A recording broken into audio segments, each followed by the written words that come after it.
What's up, you guys? It's your boy, Judge Nude, with another episode of Power Systems for Dummies, the series for dummies by dummies. And today, we'll be doing a continuation on Juryoku by talking about Jutsushiki, otherwise known as curse techniques. To keep it simple and avoid confusion, I'm going to use the Japanese name, Jutsushiki. First thing you want to know is that Jutsushiki is the method or technique of controlling the flow of Juryoku in a person's own body through certain patterns.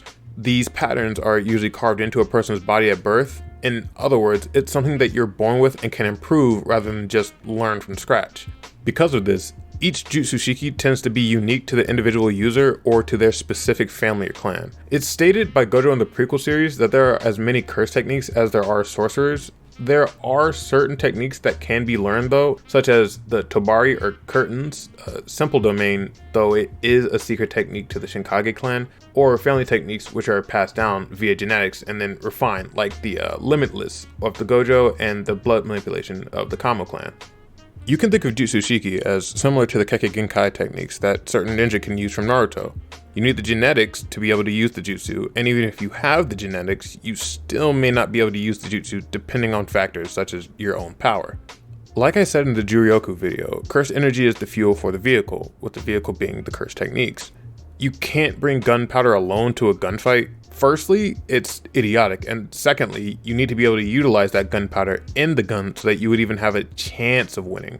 The properties are the same with Juryoku. You need to be able to control the matter in order to effectively achieve your goal, whether it be creating a Shikigami, doubling your attack power, or tearing through space-time itself.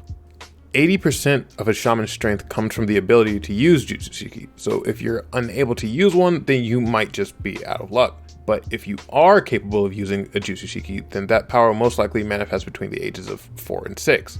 Techniques differ wildly in substance and form depending on the sorcerer. They can vary from creation of objects out of curse energy to infusing curse energy with things such as curse words or curse dolls, to controlling pre-existing objects in certain ways or manipulating space itself.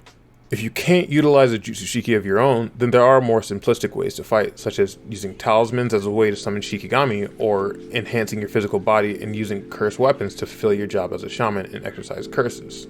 Aside from basic ways of fighting though, you're also capable of healing or regenerating yourself and others by using reversal Jutsushiki. Although this is seemingly more complex and requires greater skill than just using average Jutsushiki, with only 2 shamans being seen using it, so I'll probably make another video on that.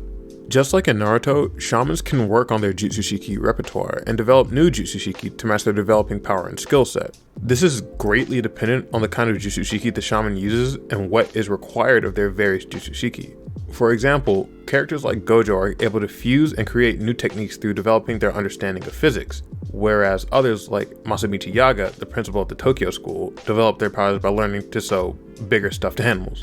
Shamans can also strengthen their Jutsushiki through forming contracts with themselves, such as the contract of revealing one's cards, where they detail their Jutsushiki to their opponent in exchange for greater efficacy and power. Though contracts are also pretty complicated, as well as slightly vague in the series, and I'll probably have to make a video about that later on too. But I think that about does it for this video, guys. As always, go ahead and click that like and subscribe button, and if you haven't already, don't be afraid of ringing that bell to get notification on when my next video drops. If you guys have any video ideas, go ahead and drop them in the comments below or hit my line on Twitter. Until next time, peace.